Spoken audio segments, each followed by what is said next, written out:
నేను దేవుని దగ్గర నుండి ప్రార్థనలో నేను మోకాళ్ళు ఉన్నప్పుడు తప్పకుండా అనేక పర్యాయాలు అడిగింది ఈ వివేచనను. నీ చిత్తం ఎలా నెరవేర్చాలో, నీ సంకల్పం ఎలా నెరవేర్చాలో, నిన్ను ఎలా సంతోషపెట్టాలో, ఏది సత్యమో ఏది అసత్యమో నేను ఎలా తెలుసుకోవాలో, ఎవరితో ఎలా వ్యవహరించాలో, ఎక్కడ ఎలా స్పందించాలో ఆ వివేచన నాకు ప్రసాదించు దేవా అని తరచుగా ప్రార్థన చేసుకున్నట నా అలవాటు. ఒకవేళ మీకు ఈ అలవాటు లేకపోతే తప్పకుండా మీరు కూడా వివేచనని ఒక వరముగా అడగండి దేవుణ్ణి. దేవునికి స్తోత్రం. ఏంటిది?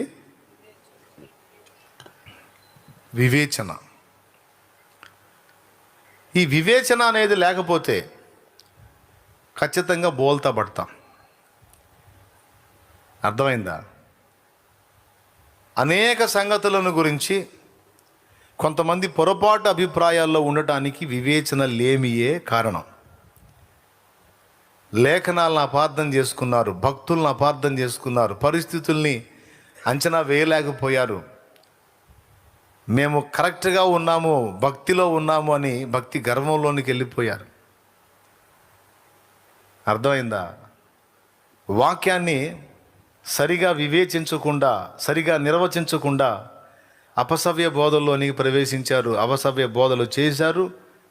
వారు కూడా అదే నమ్మి నడుచుకున్నారు, ఎదుటి వాళ్ళని కూడా నడిపించారు. అందుకే దేవుని పాత్రలు కాగోరిన వారికి అత్యవసరంగా ఖచ్చితంగా ఉండాల్సింది వివేచన. దేవునికి మహిమ. యుద్ధంలో ఉన్నటువంటి ఒక వ్యక్తికి, యుద్ధరంగంలో ఉన్న వ్యక్తికి అత్యవసరంగా కావలసినది ఏమిటి? యుద్ధరంగంలో ఉన్నవానికి ప్రత్యర్థిని ఎదుర్కోవాలంటే అత్యవసరంగా ఉండవలసినది ఏమిటి? వివేచన. మరి ఆయుధాలు అవసరం లేదా? అందుకే ఇప్పుడు నేను వెంటనే నాకు తెలుసు వివేచన అంటారని. మీరు ఆ మొక్క చెప్పేటప్పుడే వివేచించాలి. మీరు వెంటనే తొందరపడ్డారు ఎందుకు? ఇట్లా క్యాచ్ అవుతారనమాట. ఇప్పుడు నేను ఒక మాట చెప్పానంటే ముందు ప్రసంగంలో వివేచన మనకు ఉండాలని చెప్పినప్పుడు, నేను ఈ ప్రశ్న వేసినప్పుడు చెప్పే నేనే అంత తేలిగ్గా ఆన్సర్ దొరికేటట్టు చెప్తానా? చెప్పండి.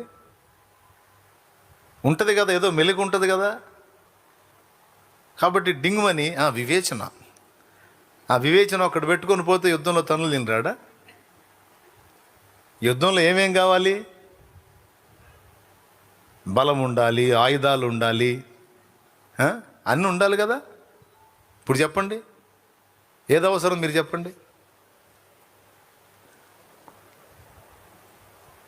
చెప్పండి. యుద్ధరంగంలో ఉన్నవానికి ఏది అవసరం? ఏమవసరం అంటే వివేచన అనుకున్నాం. మళ్ళీ ఇంక రెండు చెప్పావు నువ్వు, ఇప్పుడు ఏది చెబితే ఏం తిప్పలో అని ఇప్పుడు సైలెంట్ అయిపోయారు. అంటే ఇది వివేచన. ఇప్పుడు ప్రవర్తిస్తున్నారా వివేచనగా? అన్నీ అవసరమే అంటున్నాడు విజయ్. అన్నీ అవసరమేనంట, బలం అవసరమేనంట, ఆయుధాలు అవసరమేనంట, వివేచన కూడా అవసరమేనంట. బలం సహజంగానే మనిషికి ఉంటుంది. ఆయుధాలు లేకపోయినా వివేచన ఉండాలి. నేను చెప్పింది కూడా అదేగా అంటారేమో. వివేచన ఉంటే చాలా అన్నాను నేను, ఇంకా మళ్ళీ సౌండ్ లేదు మీకు. ఇప్పుడు నేను చెబుతా సమాధానం. రాజు మంత్రి ఇద్దరు కూర్చొని ఒకరోజు మాట్లాడుకుంటున్నారు. దగ్గర మరొక ఇద్దరు ముగ్గురు వ్యక్తులు ఉన్నారు. రాజుతో మంత్రి, మంత్రితో రాజు సహజంగా మాట్లాడుకుంటుంటారుగా, అట్లా మాట్లాడుకున్నాడు. రాజు అన్నాడు, మంత్రి,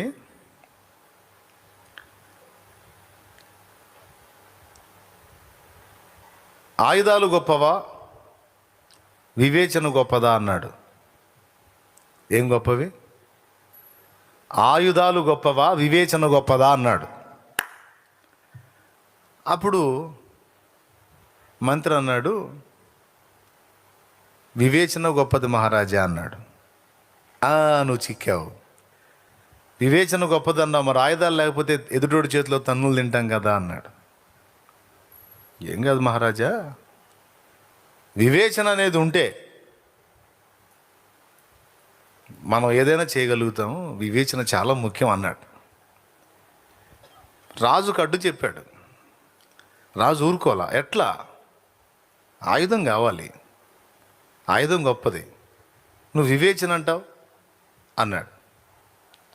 వివేచన ఉంటే ఆయుధం లేకపోయినా పర్వాలేదు మహారాజా అన్నాడు. మన దగ్గర వివేచన ఉంటే ఆయుధం లేకపోయినా పర్వాలేదు.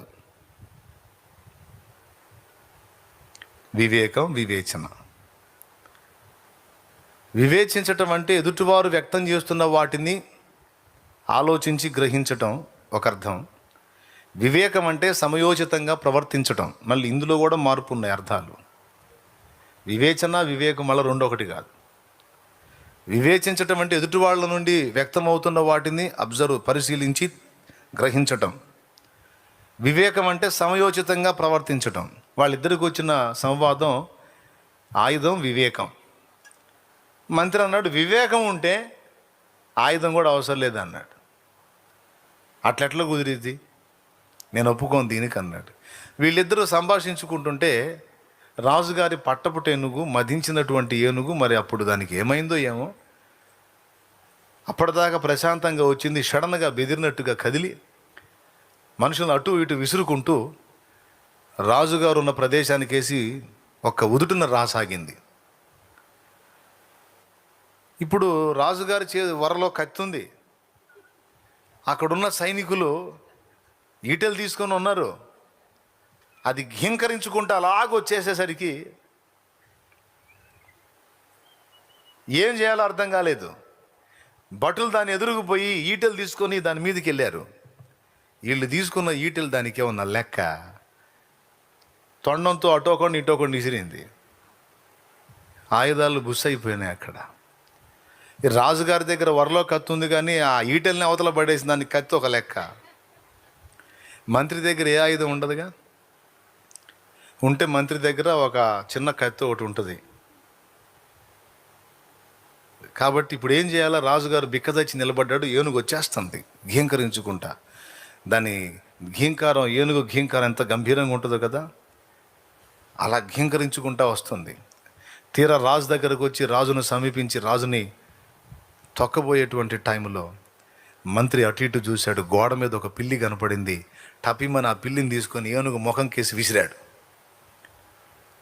విసిరేసరికి ఆ పిల్లి పెద్ద శబ్దంతో అరుచుకుంటూ దాని ముఖం మీద పడేసరికి కత్తుల్ని ఈటల్ని లెక్క చేయని ఏనుగు నా మీదకి ఏదో ఇంకొక జంతువు వచ్చి పడింది అనుకొని అది ఒక్కసారిగా స్టన్ అయిపోయి భయపడిపోయి అది వెనక పారిపోవటం మొదలుపెట్టింది. దేవునికి స్తోత్రం కలుగునుగాక.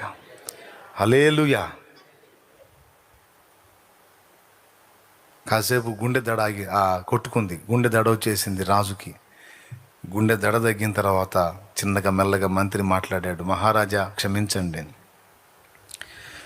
నేను ఇట్లా అంటున్నాను, నేను ఏమనుకోదు. ఇందాక మీరు అన్నారు కదా ఆయుధం గొప్పది అని. ఆయుధాలు దాన్ని ఆపినయ్యా. నా చేతిలో ఆయుధం లేదు, వివేకం ఉంది. వివేకం ఉన్నవాడికి వివేకం ఉన్నవాడికి ఆయుధాలే అవసరంలా, అందుబాటులో ఉన్న దేన్నైనా వినియోగించి వాడు విజయం సాధించగలడు అన్నాడు. దేవునికి స్తోత్రం కలుగును గాక. దీనికి దావీదు కూడా మనకు ఒక నిదర్శనం. ఆయనకి పైనుంచి కింద దాకా కవచాలు లేవు, కత్తులు ఈటలు ఏమీ లేవు. దేవుని మీద విశ్వాసం ఉంది. తన దగ్గర ఉన్నదే తీసుకున్నాడు. దావీదు దగ్గర ఉన్నది వివేకం. చూసారా మీరు? వివేచన ఉంది, వివేకం ఉంది, రెండు ఉన్నాయి దావీదు దగ్గర. ఎందుకు చెప్తా. ఇప్పుడు ఈట తీసుకొని పోయాడు అనుకోండి, ఈట తీసుకుంటే యుద్ధం వేరు. ఈట తీసుకొని నుదుటను కొట్టగలడా? కత్తి తీసుకొని పోయాడు అనుకోండి, సౌలు మాటిని కత్తి తీసుకొని నుదుటిలో గుచ్చగలడా? వాడేమో పైనుంచి కింద దాకా అంతా కవచాలు పెట్టుకున్నాడు, తలకు కూడా శిరస్త్రాణం పెట్టుకున్నాడు. కాకపోతే ఈ నుదుటి భాగంలో మాత్రం ఒక వెడల్పాటి రంధ్రం ఉంది. మరి ఊపిరాడక పెట్టుకున్నాడో, గ్లామర్ కోసం పెట్టుకున్నాడో, కవచం అట్ట తయారు చేసుకుంటారో అది వేరే సంగతి. ఇప్పుడు గొలియాత్ ఏ కారణం చేత పెట్టుకున్నాడో ఏమో, ఇక్కడ గ్యాప్ అయితే ఉంది, శిరస్త్రాణానికి గ్యాప్ ఉంటుంది. ఆ గ్యాప్లో కొట్టాడు. ఏం తీసుకొని అంటే నాకు తెలిసి, నేను అనుకుంటున్నా, గొలియాత్ వచ్చి సవాలు విసిరినప్పుడే దావీదుకి ఐడియా వచ్చి ఉండాలి. వాడు వచ్చి సవాలు విసురుతున్నప్పుడే స్కెచ్ గీసుకున్నాడు, ఏ టైపులో కూడా తిడి పడతాడని. దేవునికి స్తోత్రం కలుగును గాక. పైనుంచి కింద దాకా అన్నీ వీడు దిగేసుకొని ఉన్నాడు. ఇంత పొడుగున్నా కూడా వీడికి భయం. వాడి పర్సనాలిటీని చూసి జనం భయపడుతున్నారు, కానీ వాస్తవంగా వాడికి భయం ఎక్కువ.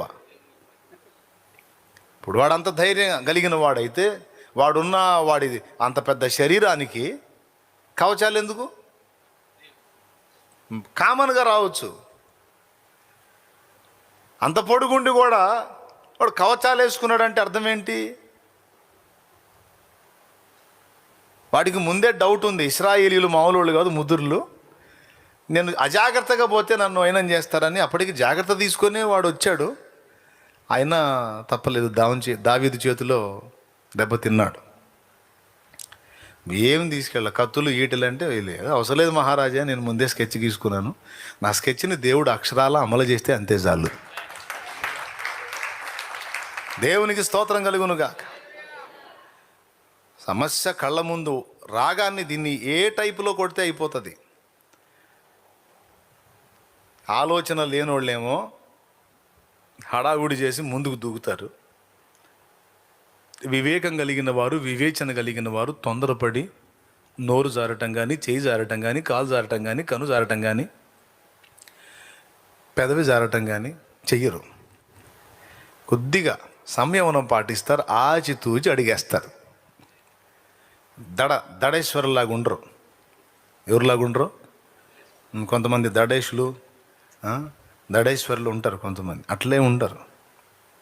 ఆగి కొంచెం ఆలోచిస్తారు, వివేచిస్తారు, వివేకంగా ప్రవర్తిస్తారు.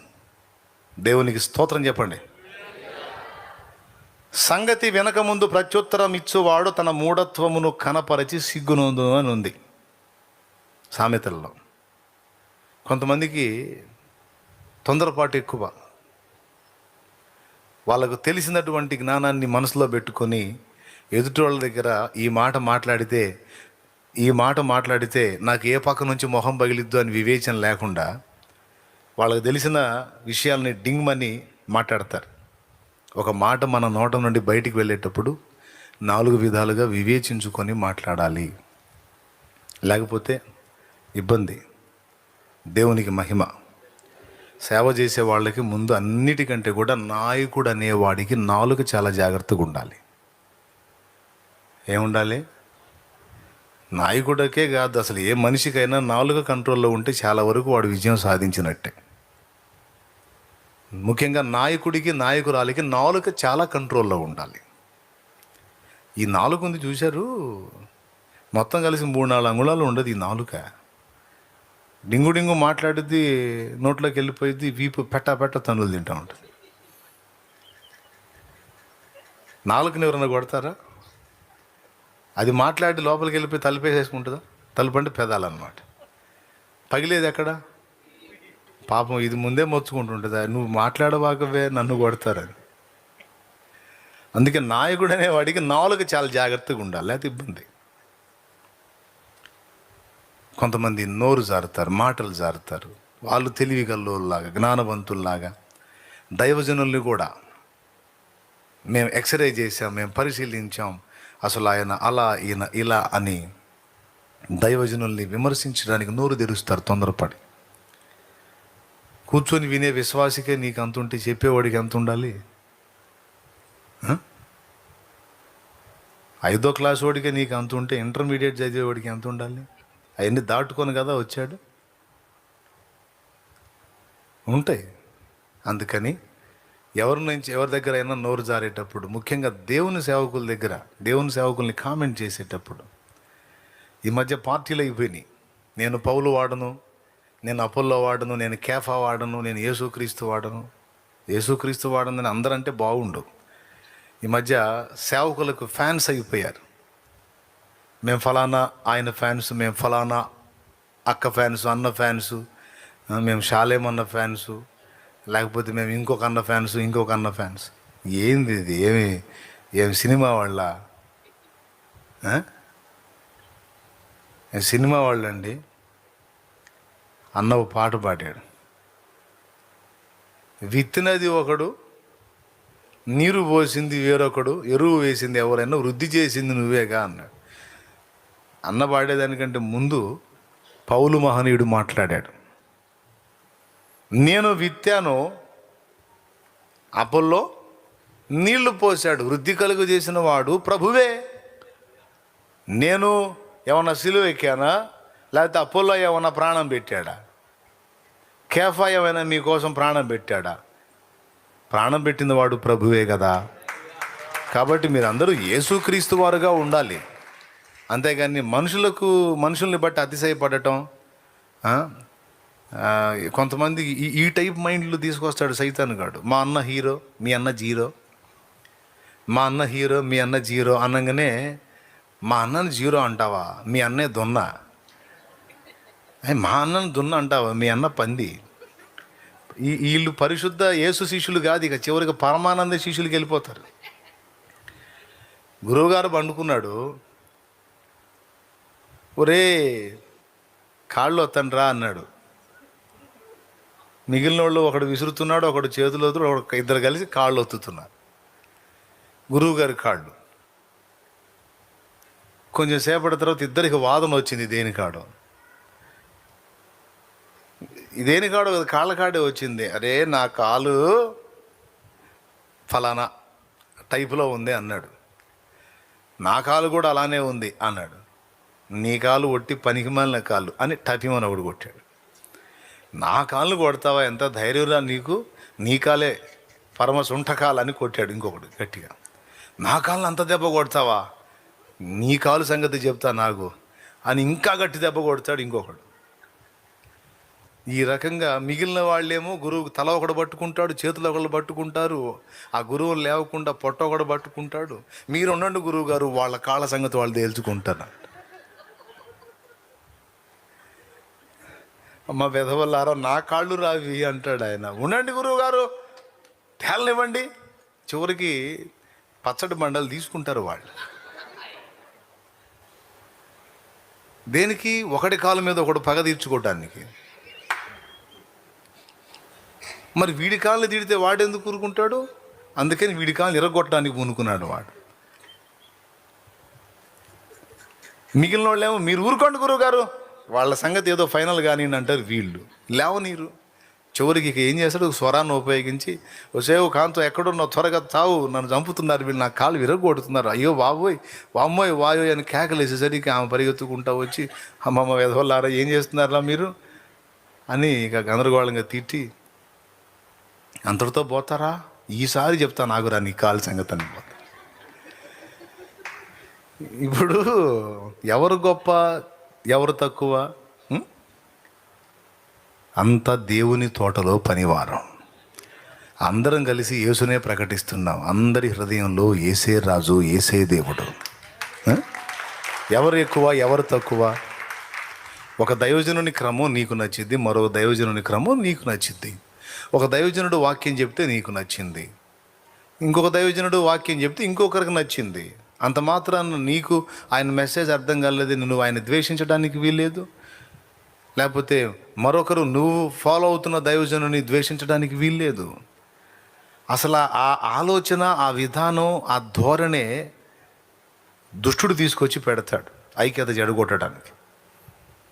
మీరు ఎవరిని తిట్టినా, ఎవరిని ఘనపరిచినా, దైవజనుల్ని ఎవరిని దూషించినా, ఎవరిని తిట్టినా, ఎవరిని తృణీకరించినా, ఎవరిని తేలిగ్గా మాట్లాడినా, క్రీస్తు శరీరములోని దేవుని ఏర్పాటులో ఉన్న అంగములను, అవయవములనే మీరు తోలనాడుతున్నారు. యేసు శరీరమునే మీరు విమర్శిస్తున్నారని మీరు ఎరుగుదురా? ఎంత తప్పు చేస్తున్నారు తెలుసా? వివేచన కోల్పోయి ప్రభు శిష్యులు పోయి పరమానంద శిష్యులు అయిపోయినారు. మాస్లామణి గారేమో ప్రభు యేసుని శిష్యుడనై, ఇప్పుడు పాట మార్చుకున్నారు మనోళ్ళు, పరమానంద శిష్యులమై అని పాడుకుంటున్నారు ఇప్పుడు.